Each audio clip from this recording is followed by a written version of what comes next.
So good morning, everyone. Coming to the next section. ठीक है, तो लास्ट जो हमने रिसोर्स करा था, रिसोर्स में ना अपना एक टॉपिक रह गया। ठीक है, क्या टॉपिक रह गया एज पर एनसीईआरटी कि एक ही रिसोर्स को आप दो तीन तरीके से यूज कर सकते हो। ठीक है, एक ही रिसोर्स को आप, उसके इनफाइनाइट टाइप्स ऑफ यूजेस होते हैं। For example land. ठीक है, तो लैंड को आप खेती बाड़ी करने के लिए यूज कर सकते हो। ठीक है, लैंड पे आप घर बनाने के लिए यूज कर सकते हो, लैंड को आप रोड बनाने के लिए यूज कर सकते हो। ठीक है, तो एक ही रिसोर्स को आप, you have multiple types of option, ठीक है, to use it, many alternative use. ठीक है, फॉर एग्जाम्पल आपके पास 100 रुपए है, या सरकार के पास 10,000 करोड़ रुपए है, या सरकार के पास 5,000 करोड़ रुपए है। तो अगर आपके पास 100 रुपए है, तो आपके पास एक चॉइस है। ठीक है, 100 रुपए का आप जूता खरीद लें, या फिर 100 रुपए का सब्जी खरीद लें, 100 रुपए का किताब खरीद लें। ठीक है, तो आपके पास एक चॉइस है, जिसको आप क्या बोलते हो, you have an alternative resource is being put for an alternative. 1,000 रुपए का resource is for alternative. Similarly सरकार के पास 10,000 करोड़ रुपए है, वो उससे कुछ भी कर सकता है। आपके पास 1,000 रुपए है, आप उससे कुछ भी कर सकते हो। ठीक है, तो रिसोर्स को जब आप अलग अलग तरीके से पुट करते हो, एक ही रिसोर्स को जब आप दो तीन तरीके से पुट करते हो, उसको हम क्या बुलाते हैं, अल्टरनेटिव यूज ऑफ रिसोर्सेस। तो I hope alternative use of resources आपको क्लियर होगा। आयरन, और आपके बुक में स्टील का एक एग्जांपल दे रखा है, आयरन का एग्जांपल दे रखा है कि आयरन को आप बेसिकली क्या कर सकते हो, ओर को एक्सपोर्ट कर दो, या फिर आयरन से एक ट्रेन बना लो। ठीक है, आयरन को आप स्टील मैन्युफैक्चरिंग में यूज कर लो। ठीक है, आयरन से स्टील प्लांट बनवा लो। तो आयरन का एक एग्जाम्पल दे रखा है, मैंने यहां पर काफी सारे एग्जाम्पल्स लिखे हैं, तो एक बार इन सारे एग्जाम्पल्स को पॉज करके रीड कर लेना। ठीक है, इंपॉर्टेंट ये है इस टॉपिक पर कि रिसोर्स को आप दो तीन तरीके से, पांच छह तरीके से यूज कर सकते हो। तो जब आप यूज करते हो, ध्यान से सुनना ये बात, यहीं से अगला टॉपिक शुरू होगा अपॉर्चुनिटी कॉस्ट का। ठीक है, आपके पास 1,000 रुपए थे, आपने उससे जूते खरीद लिए। ठीक है, तो अगर आपने उससे शूज खरीद लिया, तो आप ये नहीं खरीद पाओगे। तो जो आप नहीं खरीद पाए, दैट अपॉर्चुनिटी इज फॉरगॉन। ठीक है, आपके पास अपॉर्चुनिटी था उसको खरीदने का, लेकिन आप वो नहीं खरीद पाए, तो उसको हम बुलाते हैं अपॉर्चुनिटी कॉस्ट। आपके पास सब्जियां खरीदने की अपॉर्चुनिटी थी, आपने नहीं खरीदी, that is called opportunity cost. ठीक है, अब आपके लैंग्वेज में आपको अपॉर्चुनिटी कॉस्ट समझाते हैं। ठीक है, स्कूल से आए आप, ठीक है, आपके पास 2-3 घंटे का टाइम है यहाँ इंस्टीट्यूशन आने के लिए। तो आपने क्या किया, 2 घंटा बैठ के मोबाइल फोन देख लिए, आंख दुख रहा है, खाना वाना भी इधर उधर, मुंह खाना जैसे खा रहे, मोबाइल, आंख तो मोबाइल फोन के ऊपर है ना, तो खाना इधर, कभी कभी इधर, कभी इधर। आपके पास टाइम था रेस्ट करने का, आपने 2 घंटा मोबाइल फोन देख लिया, और फिर जब क्लास आए तो यहां बैठ के सो रहे हैं। तो आपके पास एक अपॉर्चुनिटी थी रेस्ट करने की, 2 आवर्स जो आपने मोबाइल फोन पर बर्बाद किया, उसके जगह आपके पास एक अपॉर्चुनिटी थी रेस्ट करने की। तो you have forgone that opportunity of doing rest, hence it will be called as what, opportunity cost of resting. तो आई होप अपॉर्चुनिटी कॉस्ट आपको क्लियर होगा। अगेन, यहां से क्लास करने के बाद आप घर गए, फिर मोबाइल फोन में बिजी हो गए। ठीक है, यहां से घर गए, आप फिर से मोबाइल फोन में आप बिजी हो गए, तो फिर आप वो 2 घंटे या 1 घंटे का टाइम खेलने के लिए यूटिलाइज कर सकते थे, आउटडोर गेम्स के लिए यूटिलाइज कर सकते थे, आप 1-2 घंटे का टाइम पढ़ने के लिए यूटिलाइज कर सकते थे। तो आपने फिर से अपॉर्चुनिटी कॉस्ट फॉरगॉन किया, किस चीज का, पढ़ने का। सर हमें मोबाइल फोन तो मिला ना कम से कम 2 घंटा, हाँ मिला, लेकिन हम उसके ऊपर नहीं जा रहे, आपने जो फॉरगॉन किया, that will be called as what, opportunity cost. तो ये क्लियर है आपको अपॉर्चुनिटी कॉस्ट क्या होता है। तो अलग से अगर हम अपॉर्चुनिटी कॉस्ट का डेफिनेशन देखें, अलग से अपॉर्चुनिटी कॉस्ट का अगर हम डेफिनेशन देखें तो अपॉर्चुनिटी कॉस्ट को बेसिकली एनसीईआरटी इस तरीके से डिफाइन किया गया है कि जब आप एक ऑल्टरनेटिव को चूज करते हो तो एक ऑल्टरनेटिव को आप छोड़ देते हो, एंड जो वैल्यू आपने छोड़ा, the value what is given up is called as what, opportunity cost. तो बुक में ये डेफिनेशन दिया हुआ है, मार्क कर लीजिएगा, लिख लीजिएगा जब तक बुक ना आए, और एक बार जब बुक आ गया तो पीडीएफ कॉपी तो आ ही गई है, ठीक है। वेबसाइट है एनसीईआरटी का, वेबसाइट पर ऑफिशियली आ गया है, तो आप वहां से डाउनलोड कर सकते हो, ठीक है। तो अपॉर्चुनिटी कॉस्ट को यहां पर फिर से एक एग्जाम्पल के टर्म्स में समझाया गया है कि एक बच्चा है जिसका नाम है राहुल, ठीक है। राहुल के पास 100 रुपए है, उसके पास दो ऑप्शन है, या तो किताब खरीद ले या तो मूवी टिकट खरीद ले। तो अगर उसने मूवी टिकट खरीदा तो उसने किताब का अपॉर्चुनिटी कॉस्ट गिव अप किया, और अगर उसने बुक खरीदा तो उसने मूवी टिकट का अपॉर्चुनिटी कॉस्ट गिव अप किया, ठीक है। क्लियर है ये चीज? यही एग्जाम्पल मैंने आपको पढ़ाई के टर्म्स में भी दिया कि अगर आपने 2 घंटा मोबाइल फोन का चूज किया तो आपने जो अपॉर्चुनिटी कॉस्ट किसका गिवन किया, स्टडिंग का। या फिर जब आप बाहर खेल सकते थे उस पर आप गेम खेल रहे हो, बाहर जाकर खेलो यार, outdoor games is most better. खेलना मना नहीं है बेटा, खेलना बिल्कुल भी चाहिए, बिल्कुल ही चाहिए खेलना, लेकिन आउटडोर गेम्स, ठीक है। मोबाइल कभी कभी ना। एक और वर्ड आता है जब आप एक चीज छोड़कर दूसरे चीज को सेलेक्ट करते हो, एक वर्ड आता है इकोनॉमिक्स में, ट्रेड ऑफ। ये नोट कर लेना, पता नहीं कहां लिखा है, कहीं तो लिखा होगा शायद, ये रहा, ट्रेड ऑफ। तो जब आप एक चीज को छोड़ते हो और दूसरे चीज को सेलेक्ट करते हो, that is called what, trade off. I hope ये ट्रेड ऑफ वर्ड आपको समझ में आया होगा, ट्रेड ऑफ ना। इसके बाद थोड़ा सा इकोनॉमिक्स क्लास 9 लेवल का थोड़ा टफ किया गया है, ठीक है। यहां तक तो तुझे समझ में आ जाती है, थोड़ा सा ग्राफ वगैरह यूज किया है आपके किताब में अपॉर्चुनिटी कॉस्ट को लेकर। तो वो ग्राफ किस चीज का है? डरना नहीं है, सब समझा दूंगा, टेंशन मत लो, एकदम 9 के हिसाब से सब समझ में आएगा, टेंशन नहीं लेना है बस।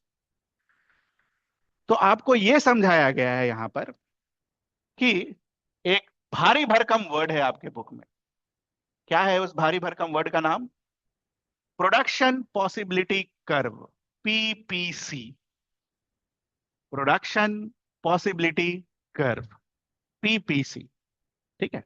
तो कर्व के ऊपर हम बाद में आएंगे, पहले हम ये समझेंगे कि आखिर ये कर्व जो हम बाद में बनाएंगे उसको बनाना कैसे है, ठीक है। तो हाउ टू अंडरस्टैंड दिस। तो एक किसान है जिसके पास सब कुछ फिक्स्ड है, resources, land, water, seeds, labour और टाइम। 24 घंटा का टाइम है, फिक्स्ड है वो, 48 तो मिल नहीं जाएगा इसको। तो इस किसान के पास ऑप्शंस हैं कि वो अपने जमीन पर क्या उगाना चाहता है। बार्ली ग्रो करना चाहता है या फिर वीट ग्रो करना चाहता है, या फिर दोनों ही ग्रो करना चाहता है, ठीक है। तो रिसोर्स तो उसके पास ये बचा हुआ है, तो इसी रिसोर्स को यूज करके ये ग्रो करेगा। तो कैसे ग्रो कर सकता है? कि पूरा का पूरा रिसोर्स यूज करके वीट ग्रो कर ले। तो हमने यहां पर कॉम्बिनेशंस बनाए हैं कि उसने बार्ली ग्रो नहीं किया, जितना रिसोर्स था ना यहां पर, जितना सारा रिसोर्स था सबको यूज करके उसने वीट ग्रो कर लिया, ठीक। तो बार्ली 0 kg ग्रो हुआ और वीट 100 kg ग्रो हुआ। फिर उसने दिमाग लगाया कि नहीं नहीं यार, थोड़ा सा ना मिक्स करके ग्रो करते हैं। तो फिर उसने क्या किया, ये जो फिक्स्ड अमाउंट ऑफ रिसोर्स था उसको यूज किया, 25 kg बार्ली ग्रो किया, ठीक है। अब एक बात सुनना, जमीन तो फिक्स्ड है, सीड्स, वाटर, लेबर, टाइम सब फिक्स्ड है। तो अगर आप कुछ हिस्से में बार्ली ग्रो कर लोगे तो वीट जितना पहले ग्रो कर रहे थे 100 किलो, अब तो 100 किलो नहीं ग्रो करोगे, कम ग्रो होगा। तो हमने वीट की क्वांटिटी को कम कर दिया और बार्ली की क्वांटिटी को बढ़ा दिया। ये आपको दिख रहा है, ये 0 से 25, ये 100 से 90, ठीक। फिर उसको लगा नहीं नहीं यार, थोड़ा सा ना बार्ली और ग्रो कर लेते हैं। तो उसने क्या किया, 50 किलो बार्ली ग्रो कर लिया, और वीट को और कम करना होगा, नहीं तो लैंड लेबर वाटर ये सब तो फिक्स है ना। दैट्स वाई रिसोर्सेज को फिक्स रखकर चीजों को वो बैलेंस करके क्या कितना ग्रो करना है उस हिसाब से ये टेबल बना रहा है। फिर उसने क्या किया, नहीं यार ऐसा करते हैं, बार्ली ज्यादा ग्रो कर लेते हैं, वीट को कम कर लेते हैं। तो उसने बार्ली 75 ग्रो कर लिया, 75 किलो, और वीट 40 किलो। ठीक है। उसके बाद लास्ट स्टेप में उसने सोचा कि भाई वीट छोड़ो, सारा का सारा बार्ली ग्रो कर लेते हैं। तो उसने सारा का सारा बार्ली ग्रो कर लिया, और वीट का क्वांटिटी क्या हो जाएगा, 0। पूरे जमीन पर बार्ली ग्रो कर लिया। तो इस तरीके से उसने एक टेबल बनाया कि पूरा वीट अगर हम ग्रो कर दें तो क्या होगा, थोड़ा सा वीट थोड़ा सा बार्ली ग्रो कर दें तो क्या होगा, ज्यादा बार्ली कम वीट ग्रो कर दे तो क्या होगा, या फिर सारा का सारा बार्ली ही ग्रो कर दे तो क्या होगा। ठीक है। उसके बेसिस पर उसने ये टेबल को कंस्ट्रक्ट किया। ये क्लियर है सभी को टेबल, ये बताओ।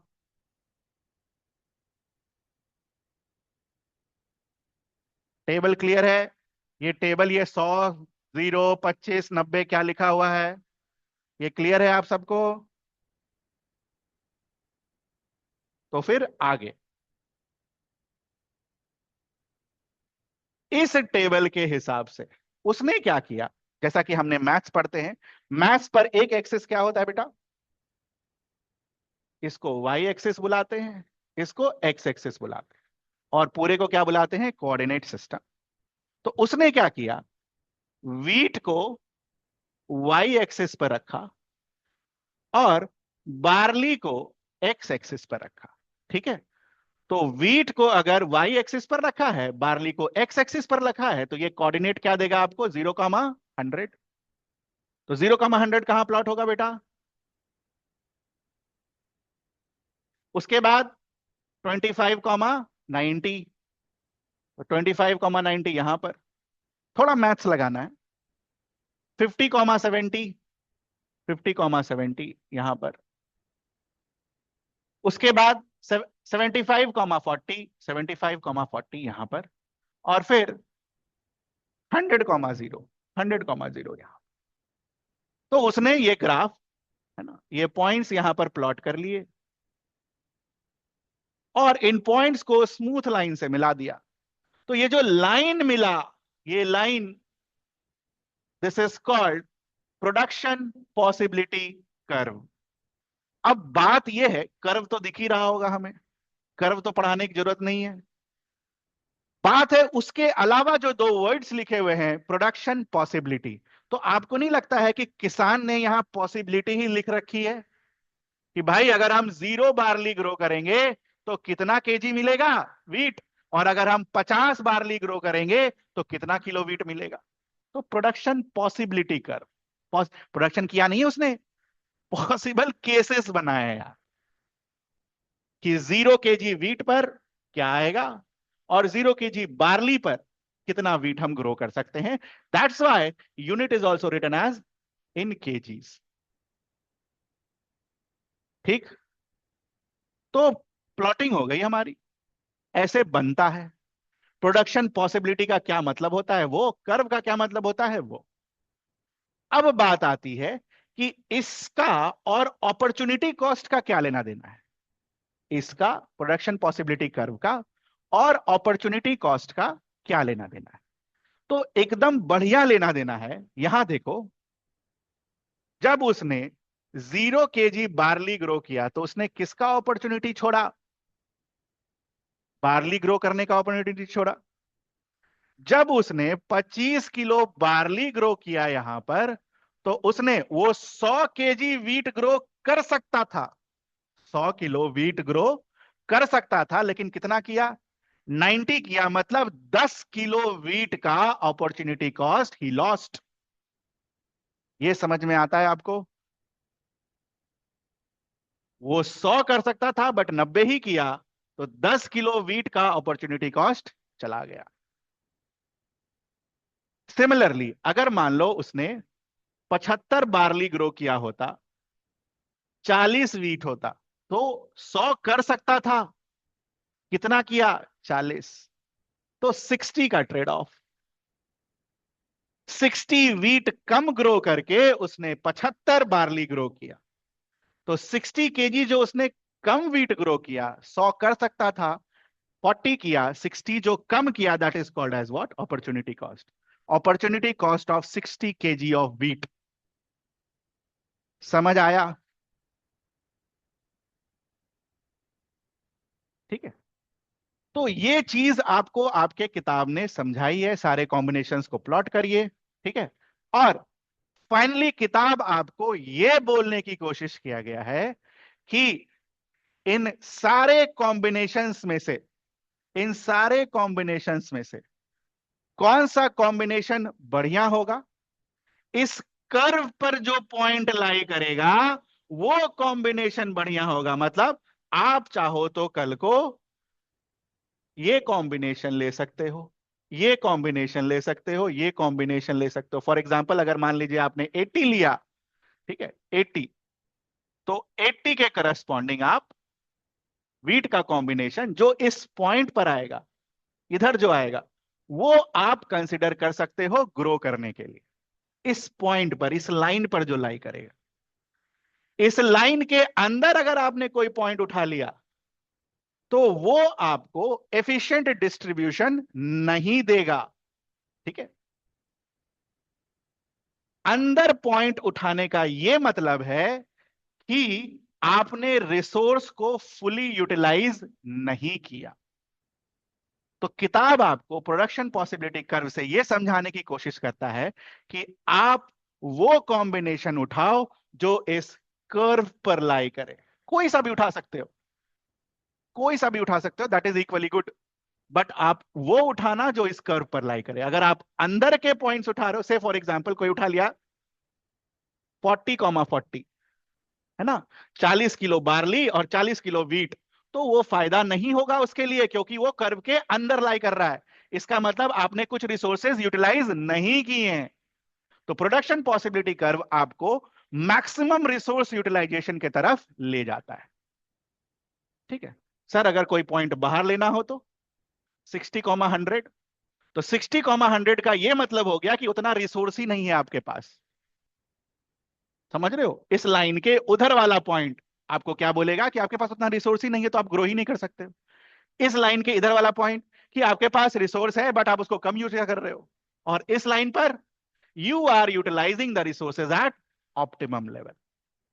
समझ आया? ये बताओ। तो लास्ट वाला बोला ना मैंने पहले, ये मैथ्स था। आप देख रहे हो इकोनॉमिक्स में भी मैथ्स ना, बच्चे मैथ्स से भागते हैं। 3-4 जगह तो दिखा दिया मैंने आपको। कहीं से भी नहीं बच सकते हो मैथ्स से, ये ध्यान रखना। अगर आपको लगता है कि बायोलॉजी भी लेके बच जाएंगे तो केमिस्ट्री और फिजिक्स बैठा है। ठीक है। और जब 11वीं में जाओगे बायोलॉजी में भी मैथ्स है, कहीं नहीं बचोगे मैथ्स से। तो मैथ्स अच्छा होना चाहिए। ठीक है। तो ये समझ में आया आपको प्रोडक्शन पॉसिबिलिटी कर्व?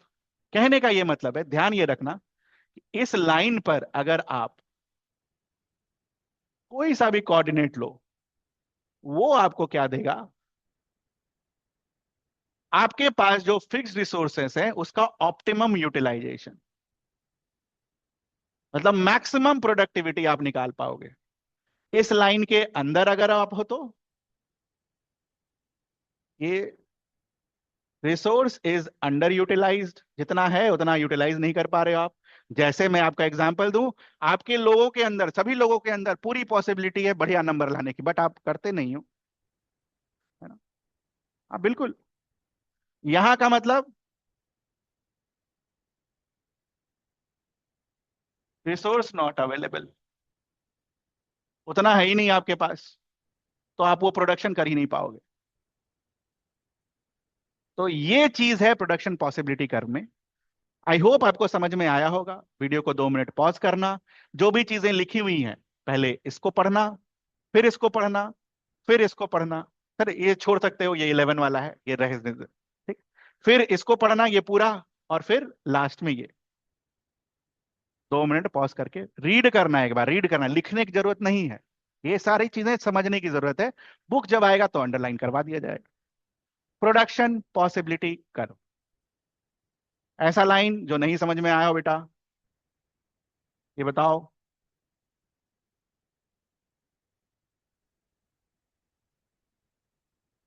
ऐसा चीज जो नहीं समझ में आया हो।